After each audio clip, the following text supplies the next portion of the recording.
Now there are loads of home smart speakers on the market, and here in the UK it seems that Amazon have cornered the market. A lot of people you speak to have got an Alexa. Now I didn't buy an Alexa, I didn't buy a Google Home, I actually bought a HomePod. Yes, it was me, I did it. And so what you'd think is perhaps I bought a HomePod, I've had it for a year, now what would I do? Would I perhaps then get a Sonos, or would I perhaps get a Google Assistant? Why on earth would I buy another HomePod?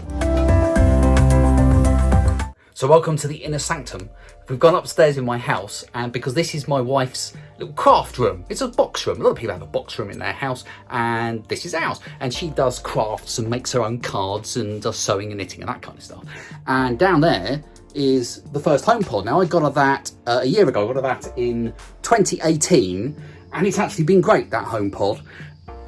Yeah, this is a difficult one, isn't it? Because yes, a HomePod is a really expensive speaker. Yes, it's eye-wateringly expensive, but it's a really good speaker. It is so good. You have to experience a HomePod to hear just how good it really is. And to be honest, the other speakers that are out there, the other smart assistants that are out there, such as from Google and the Alexa, various Alexas, not just from Amazon, but from other suppliers as well, they're great, but the really good speakers also cost a lot of money. Yes, you can buy a cheap Dot, but the quality of the speaker is going to be rubbish. You really don't want to listen to music on one of those, not unless you want to make your ears bleed.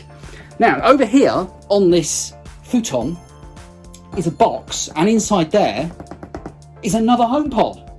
And the reason that it's inside the box, and I won't be unboxing it today, you'll be pleased to hear, is because I bought that. I'm going to give it to my wife. She's going to wrap it up and then give it back to me for Christmas.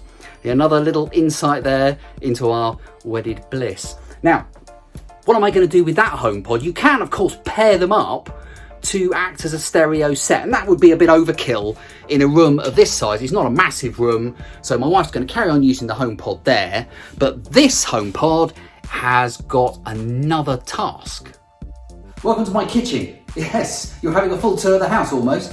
And this is a crappy little television that I bought, oh goodness, 10 years ago. You can see how old this TV is because on the side it has a slot to put in a DVD. Yeah, remember those? But the thing about this TV is that originally when I got it, I had set-top box underneath it, and I used to run a satellite cable here from the dish into the box and use that to watch whatever. It wasn't a DVR, it was just a simple satellite receiver. I replaced it, oh goodness, must be 3 or 4 years ago now, with this, an Apple TV. Now this is the Apple TV 4th generation. It's the version that came out before the 4K, so this is now marketed, it's still for sale, and it's sold by Apple as the Apple TV HD. And so everything that I watch on this crappy little television is streamed from this Apple TV. Now the speakers inside this TV aren't very good. Modern flat screen TVs aren't much better, but that's why people have sound bars and surround sound systems and that kind of thing. That really seriously would be overkill for a crappy little telly in my kitchen. So instead, that's what we do. We listen to the speakers on this TV, and it's horrible. It doesn't sound particularly great. It's a good job we don't watch it very much. But this is where the HomePod comes in, because HomePods have the ability to be an AirPlay speaker from the Apple TV. Yeah, I could have got a cheaper AirPlay speaker. I know people will put that in the comments, but there's other reasons why I've got a HomePod we'll talk about in a moment. Now the HomePod could really go anywhere in the kitchen. I'm thinking of sticking it over there on one side, and it means that it can be a speaker for this Apple TV, which means we can then get the picture quality actually on this TV. It's HD, so it's perfectly acceptable, but the sound's always been the letdown on here. We're about to have the sound through a HomePod. It's going to sound great. Because the other thing we can do, if the HomePod sort of sits over here where this DAB radio is at the moment, we can use it to listen to music in the kitchen. Or, of course, you can hand off a phone call, say, from your iPhone, which I'm using to record this, straight onto the HomePod. And this leads me on to the other little thing that I wanted to talk about in this video, which is when people are buying their, particularly smart speakers, but other smart home devices, I think there's a lack of joined up thinking, really. And that's not a criticism, I think it's an easy trap to fall into. So one of the things that I'm trying to do is when I buy any kind of smart home gadget, I'm thinking of the bigger picture. I'm thinking I want all of these things to be able to work together. So I'm thinking about a video doorbell, for example, and there's some that I've looked at, Ring, for example, but I want the video doorbell to work with HomeKit. I want it to be integrated into my system, which is another reason why I've got another HomePod.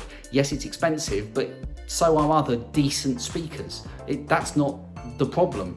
And if you look at the capabilities of smart home speakers, Alexa was way ahead of everybody else a couple of years ago, but really now they're all much of a muchness. In fact, when you look at ratings, all three, Google Assistant, Siri and Alexa, they vie for the top spot all the time, and some will do better with some things and some with other queries. So the fact is that they're kind of all going to be competing with each other for the foreseeable future. They're all going to be good. So I don't think it really matters. You can't use the Alexa is best argument anymore, because that just doesn't work.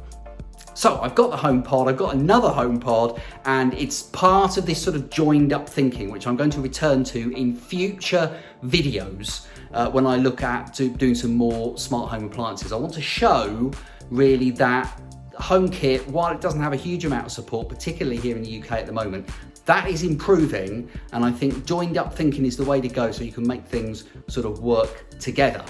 So anyway, this has been a bit of a rambly video, as usual. Hey, you know what rambly video, you know this channel is full of rambly videos, so yeah, you've done well to last this long, so thank you very much. I'd like to know your comments. Do you think I'm a bit bonkers to have bought a second HomePod? Argue with me and I will quite happily argue back. Maybe I am a bit of an Apple fanboy to a certain extent, but it's more to do with this connected thinking. That's really where I'm going with this, and I'd be interested to know what you think about that as well. And I will, during 2020, this is a kind of a precursor for some more videos in 2020 that I've got planned, which will talk about joining this all together. So if you're a HomeKit fan, be sure to hit that subscribe button and the notification bell, because there will be videos that you want to see during the course of 2020. Thanks very much for watching. Hit like if you enjoyed the video, and don't forget to leave your comments, and I'll catch you next time. Thanks for watching.